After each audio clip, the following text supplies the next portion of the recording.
That's it every time. Honestly, people are like, when we Google you, like vapes come up now and like vape liquid and stuff, and I'm like, well, I'm gonna have to try and sort that out. As a guitarist as well, it's easy to spice things up, but sometimes things just need to be the way they are. And I agree with you. I think it's just a completely perfect album. So we're at the point now where we can sell it out, which is nice. So we've only recently hit that stage.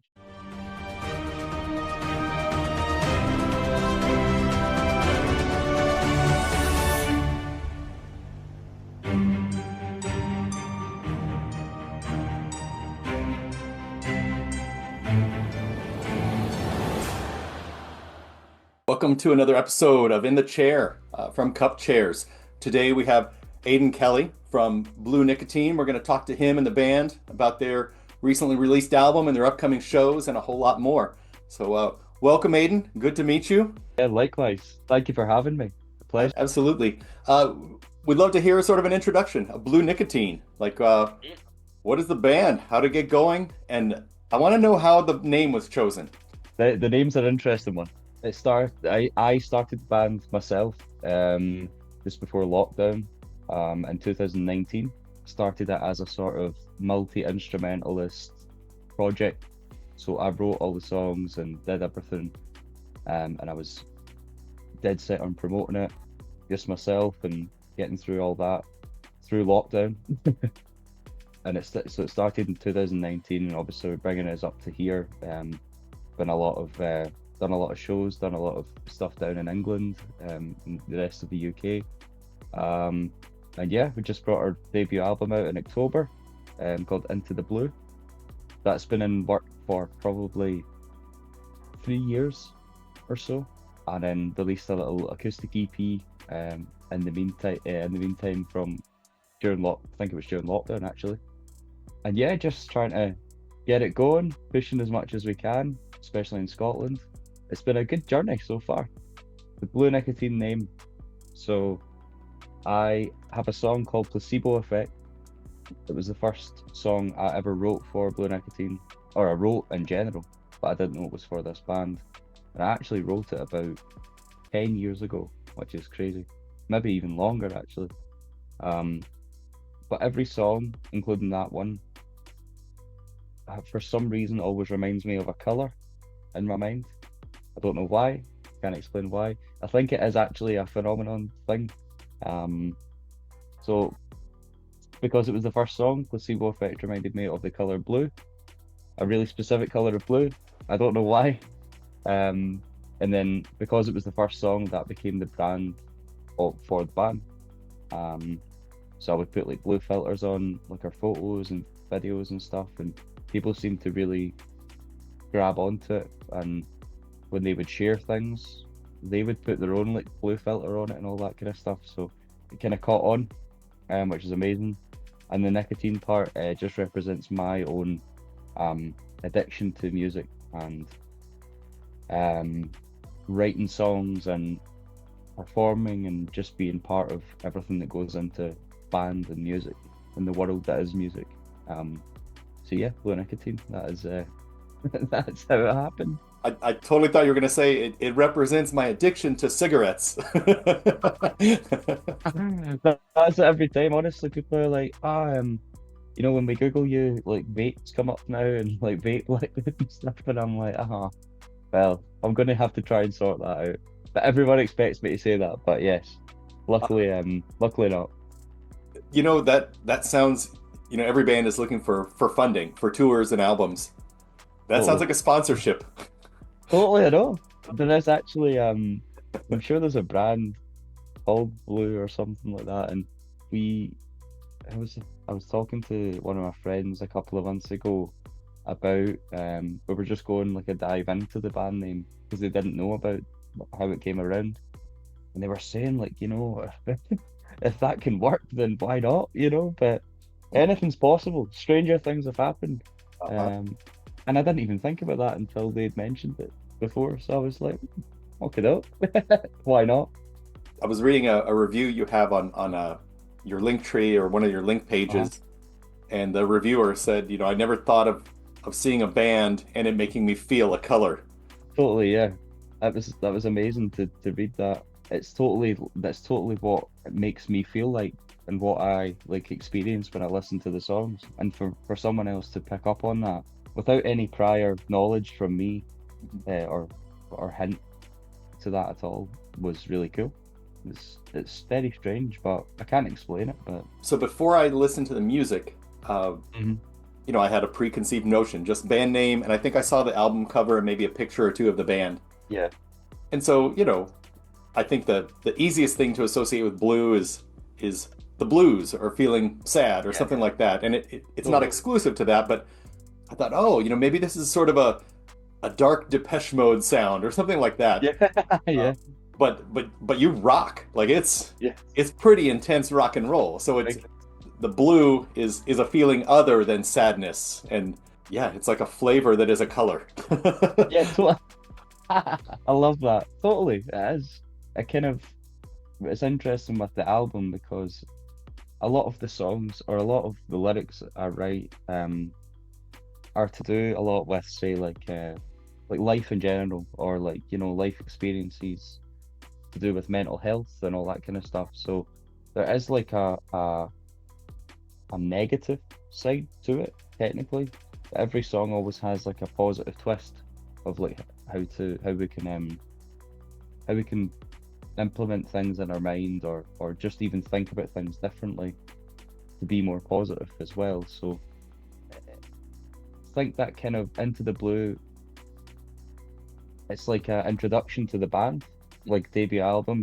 It's like this is it. This is what we're about. This is what to expect. Um, but also keeping in with that, with the ocean and stuff. Like it's more just seeing the ocean as your mind and a lot going on, and so I tried to kind of to mix that in as well. So I guess there is a sort of blue sadness to it, sort of, but then you've got the positive twist on it all the time. So it all does kind of gel in. Yeah. But yes, it's I like the flavor that is of color. That's brilliant. I'm Please gonna take it. quote that. Run I'm with quoting it forever. it. That is wicked. Yeah, yeah.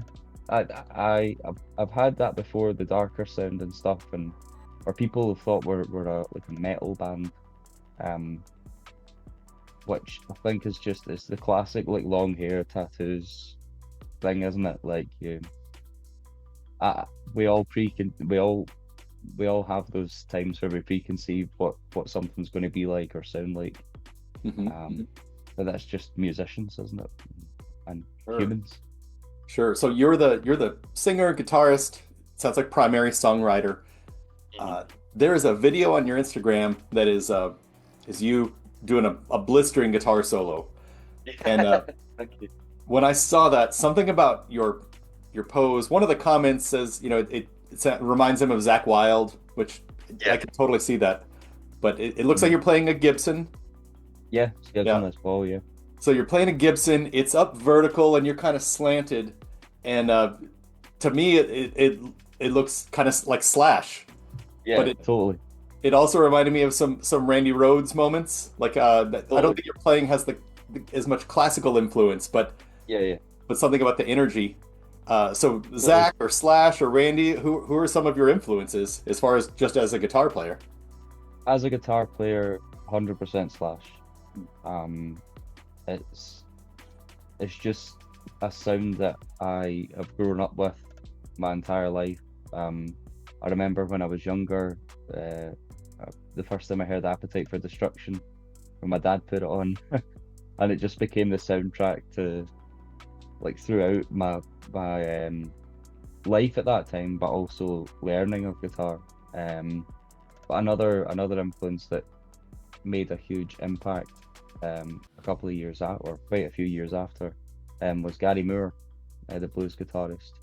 Um, his playing, and again another Les Paul guy. It just brought a lot of influence down on me with that same playing. Because he played in Thin Lizzy, and so he's done a bunch of different things. But someone, I'm sure he's Irish, or was Irish, so that felt closer to home. Yeah. So it's just amazing to see that, you know, and be influenced by someone much closer to home. But I would say they're the main two. Slash is just so cool. He's always just like spoken to me in a different way. I think there's a lot of good, well, many guitarists that that's their go-to person. But that's where the Les Paul appeared, and my dad was a blues guitarist as well. So it's all kind of just been in the rock blues world. So yeah, I'm definitely a Slash fanboy. Yeah. That's the Appetite for Destruction to me is there are just a few albums that I think are perfect albums. They're perfect, and that's one of them. I mean, That's it. there's not a bad song. There's not a bad guitar solo. As a drummer, Steven Adler's drumming on that album, it is not complex at all. It's very easy, but there is something about the mood that he plays with that, their following albums are good, but his drumming on the first album. It's playing to the song and what the song needs, you know. Especially as a drummer, as you know, and as a guitarist as well. It's easy to spice things up, but sometimes things just need to be the way they are. And I agree with you. I think it's just a completely perfect album. To me, the rhythm section is the plate, and the guitarist 100%. is one of the just dishes on the components. Yeah, yeah. You have the I agree singer, totally. the singer's steak, and the guitarist meat and potatoes or whatever. 100%. No, but it's true though. It's true, and it's one of those ones that Appetite, and a lot of Bryan Adams as well. Actually, I remember just thinking about it. Actually, I don't think Bryan Adams actually played the guitar on it, but a lot of the playing on his songs, like Run to You and Summer of '69, and just that, it just had such a punchy, iconic sound, and that always rang with me, you know, as a player. But that's the main ones, you know. Yeah.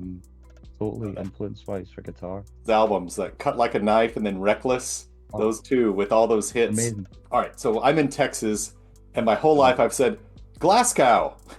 Yeah, I know. Glasgow. I mean, that's how it's spelled, isn't it? So yeah, fair enough. You know, Texas, Glasgow. But I love it. So you're there. You're playing shows regionally. What are some of the I guess the goals? It seems like you're playing shows regularly, and trying to do regionally. Are you doing efforts to do online promotion globally? Are you trying to grow small and just build up from there? There's nothing I've not tried, put it that way. For the record, coming out, we had like a PR company behind us, who were helping with social media adverts and all that good stuff. Just trying to get it out to see what audience or sorry, what places or what countries it resonated with the most.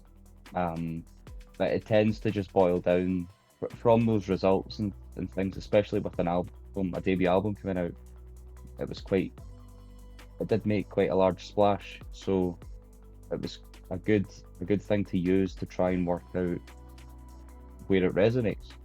But it seems to just be the UK, the US, and Australia that have been really like in on it. But I've made efforts to continue to make it a worldwide promotion.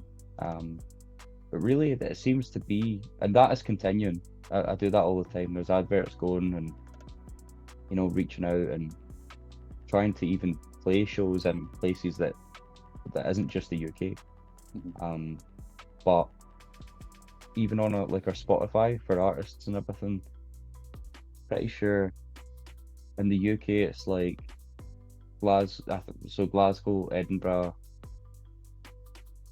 and London, I believe, are like the top UK ones, and then it's just all US. Oh wow. So like yeah, so like New York and like California are up there, and like other just so that's amazing to see because a lot of people have said it would resonate a lot kind of over where you are, in the US, and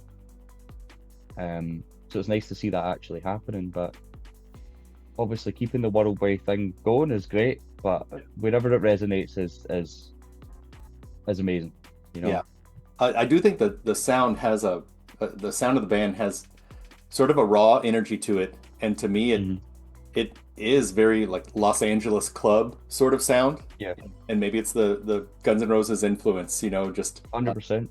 But yeah, there's a rawness to it that is not necessarily very American, but very appealing. I think a lot of people have went down the route of or if they've explained it to like their friends, um, they've said a lot of like 30 Seconds to Mars esque influence and Taking Back Sunday, so like quite like mid 2000s, like Midwest emo rock stuff, and I see it, I Yeah. hear it. It seems to be a big mixing pot of different things that are going on in my brain. But yeah, I can see why that. I agree with you. I can see that. Can see people picking up on that for sure And with the when they listen. influences we've listed, I mean that covers 20, 25 years. Like you've got some Literally, kids and their parents, and then yeah. all the cousins Luckily, and I know. uncles in between. Uh, Brilliant. that's great. You have a pretty good show coming up tomorrow. Uh, Yeah, so we're supporting. It's our friends. They're a London band called Dead Air. Um, one of their, in fact, their EP. They just released an EP. I don't remember if it's the EP or just one song off the EP, but it just randomly skyrocketed into the Polish charts, I think, just randomly the other day. So that was quite exciting for them when they're on tour just now. So we played Glasgow with them on Tuesday, and they're bringing us down to Hull, down in England tomorrow, um, which is about a 4 hour drive or so. So that should be nice and straightforward. But we're looking forward to playing with them. Um, we played together about 3-4 years ago, and it's been nice. We've kept in contact because it's a similar sound there, slightly heavier, but just a different. It's in the same vibe. It's in the same world, so it's been nice to jump on some shows with them. Yeah, be good. I'm glad I asked about it. I mean, by the time this interview is edited and goes out, the show will be over. Um, Yeah, but just I love hearing stories like that of what opportunities different bands have had that puts them on a map anywhere. totally. I did some recording sessions with a band. It was just some middle-aged guys. They weren't really touring, but they just wanted drums on their album. So I'm just recording, and it's an enjoyable kind of Americana sort of sound, kind of country rock. Totally. And they said they had put out an album a few years ago, just those two in a studio, and put it online, and it got on some Apple Music playlist, and it got millions of streams, and they ended up making, I don't know, like 15 or $20,000 from it. Uh, Wild. so they don't know why. They hadn't really been able to capitalize on the success of it other than that money, but Uh-huh. it paid for their whole next album. And Totally. uh, It's amazing. I had never thought about that. Just Yeah, like, totally. yeah, I kind of hate the idea of let's get famous by playlists like that. Yeah, It happens, but I don't think that's how a band should try to get famous. You try to get music, but when it happens to I nice completely people, agree. great. And especially when it's out the blue kind of thing of like, there's no rhyme or reason. It just happened. Yeah. Like it's a lot of obviously this it's all about is this sustained promotion game all the time. Um, and playlists are it's like another cog to everything. Like everything has to work together. So it's the playlisting and you know adverts and everything else that comes with promoting. Um, but it's just one of those things that might just skyrocket randomly. Uh-huh. It happened to one of our songs a couple of years ago. And I think I think Spotify just, I ran some like adverts to it and stuff, but it wasn't crazy. And I think maybe 2 months after I stopped them, it was like flat, and then it just went. And I think Spotify just, I don't know, because it was getting um traction Yeah. to some level, they just picked it up and it ran with it for like a month or so. Wow. But there's no like rhyme or it's like it just happens sometimes. But yeah, I agree with you. I don't believe that, for example, I don't believe that a song should have a shelf life of a month to then bring out, you know, and I get the quick promotion these days and everything, but I just feel there's a lot more to building a band and growing and getting a fan base and everything than that kind of that kind of stuff, you know. Most interesting things. An old bandmate of mine, I played with him 30 years ago, has been writing songs and putting out albums, and doing okay. Mhm. But one of his songs, got a little bump somewhere, and then got licensed, and lo and behold, it got licensed by I don't know, some composer, and a composer did like a show choir arrangement of it. Uh-huh. And so there is a video on YouTube of like a high school show choir performing his pop song. And you're just like, what on earth? How did this even happen? Well, it's just some things just align somehow, and then it's like, what? Yeah. That's amazing though. You know, it's amazing that it's just another reason that we love music and how things can be picked up and interpreted differently, and and again, like, you never know who's listening to things, and things can be picked up by people or playlists or whatever, and it's just one of those really amazing things that can happen. Yeah. That's awesome though. Yeah, absolutely. Kind of leaning toward wrapping up here. The band's website is bluenicotine.com. So Yeah, that's correct. anybody Yeah. watching, go there and you'll see the music, you'll see the shows, the videos, social streaming shebang. links, and all that. Yeah, do you have anything like sort of in the works right now? I mean, the album just came out a few months ago, October 2024. Are you starting to record again? Or are you more focusing on live shows? Definitely on the live show side of things. Just want to keep getting it out, to getting the album out to as many people as possible, live, and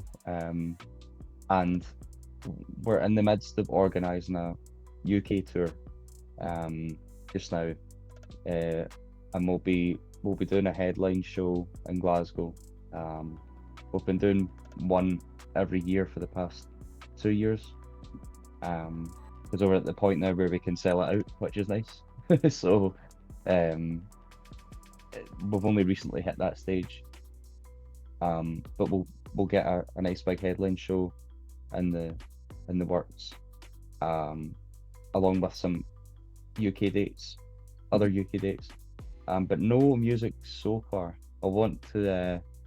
I'd love to get recording again. I want to do it every day, but I'm trying to focus on debut album, get it out, push it as hard as I can, and play. Yeah. That's my goal just now. However, I do have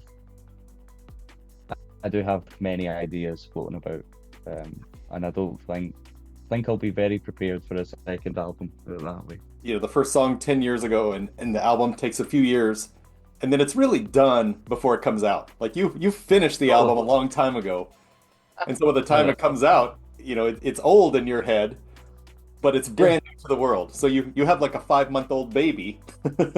Yeah, totally. I know, and you've not uncovered it. It's we always want to get to the next thing, but I've been trying to pull myself back a little bit and push this as hard as I can, at least for for a year.